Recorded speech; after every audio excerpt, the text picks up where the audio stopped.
I felt confident enough where I was eating enough and my nutrition levels were high enough that I was able to remove the feeding tube, the G tube for good. So I have a little scar. It's like my second belly button. But yeah, I love the scar. It's kind of cool. It's a little reminder of where I've come from.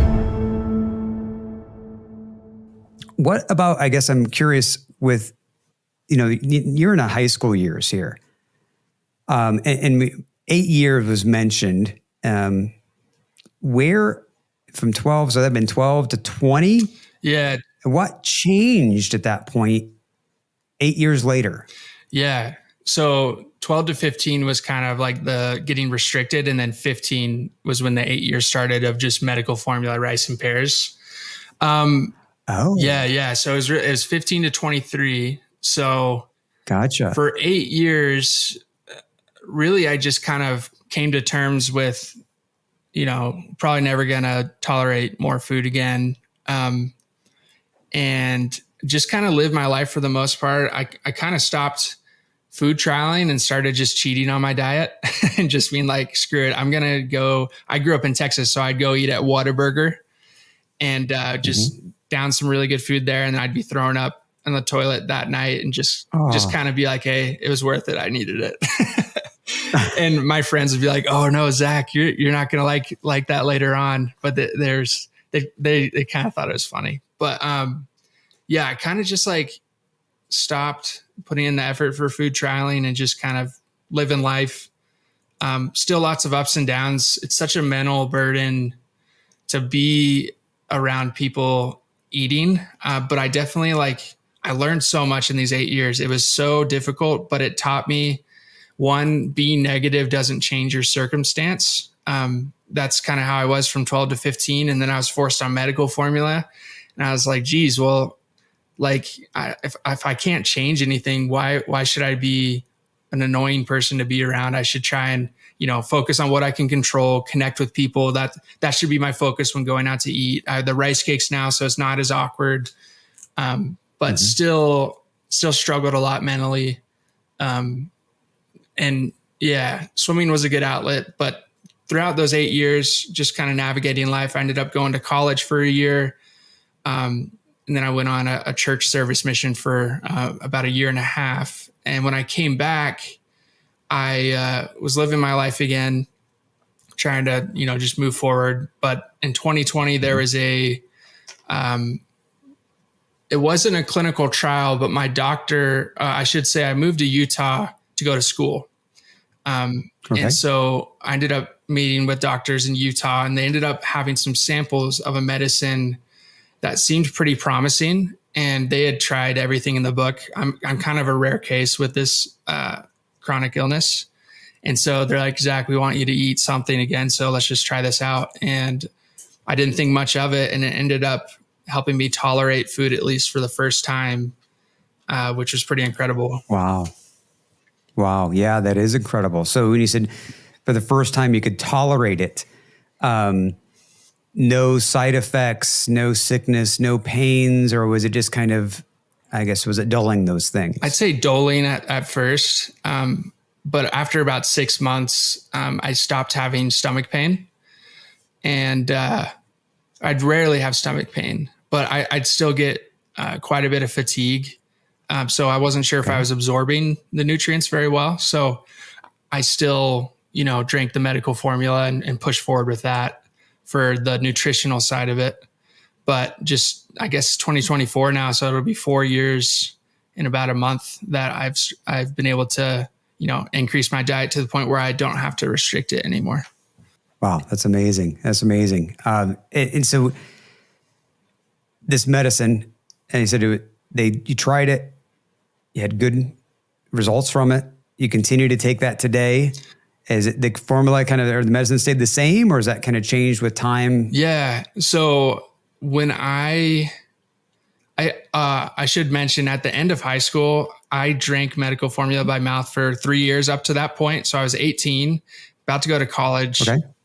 And I remember thinking, I don't think I can drink this by mouth without going insane. Like, I am so sick of this nasty vanilla flavor. And so I ended up deciding to get a G tube or a feeding tube, just to make it easier. So I wouldn't have to taste it anymore.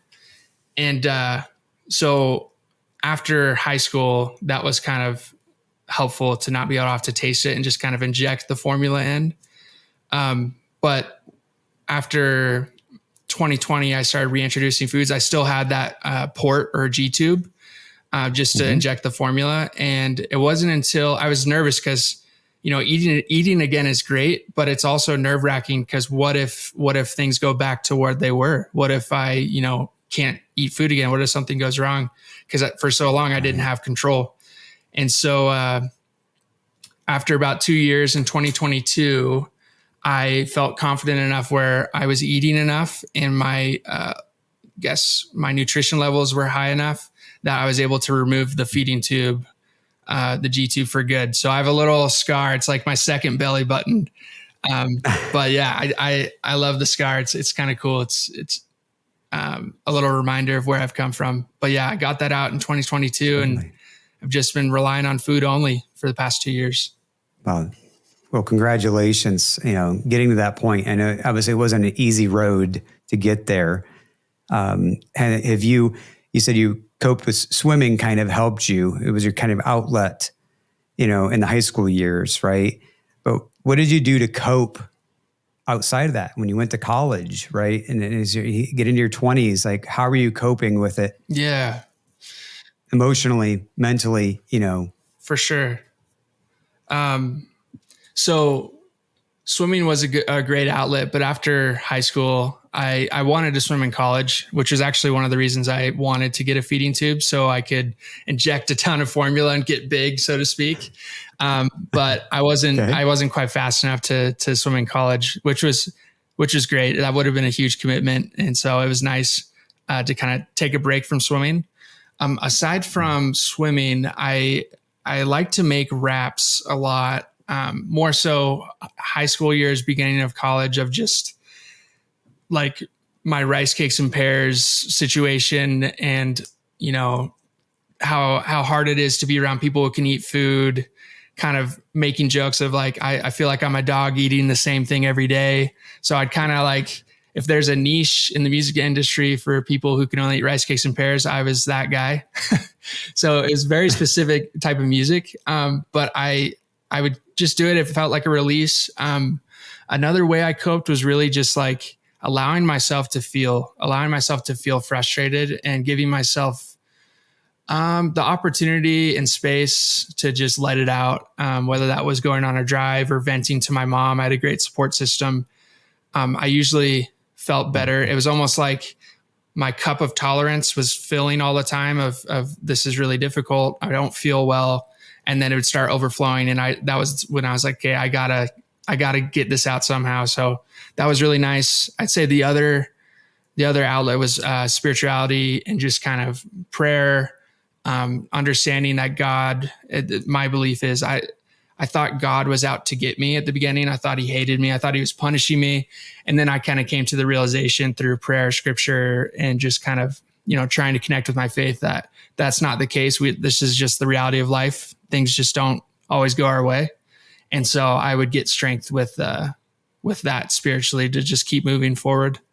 Wonderful. And the fact that you had that outlet and once again, reinforced, obviously no one is out to get you, right? Like this wasn't just one of the things that happened. So when you were coping with this and you going to the doctor and all these things that you've done as far as on the long journey you had, have you ever met anyone with your condition or illness, disease? Yeah. Along the way? That's a great question.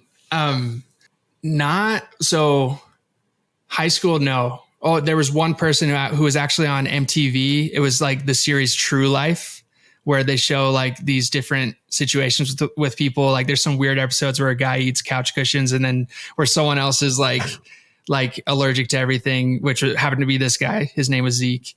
Okay. But I met him in person. And at the time I was too cool. I was like, I don't want to like be friends with people who can't eat.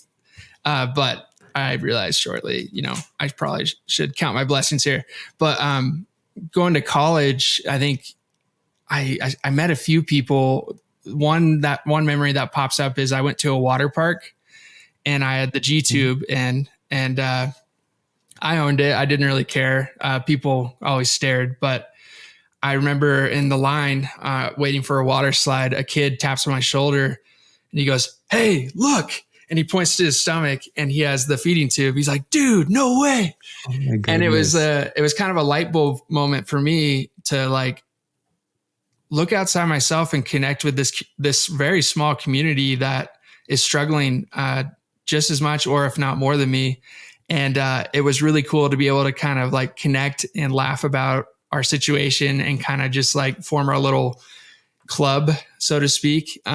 But that was really cool. But I over the years, I've met more and more people who have EOE, just not as severe. Is there any, I guess, organizations, foundations, or anything to support those with that condition? Yeah. So there's two solid organization. One is called AppFed and Cured, which is my favorite. I mean, they're all great. They're trying to, help find a cure. But Cured, I really like because the founder has a child with it.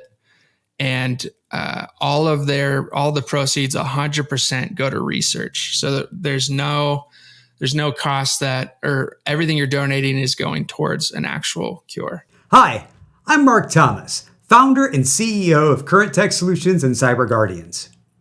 We know business owners like you want to focus on growing your company, not worrying about IT problems or security threats. That's where we come in. Our team uses AI to protect your business from cyber risks and keep everything running smoothly. If you're ready for peace of mind and a stronger future, reach out to us today. Let's secure and elevate your business together.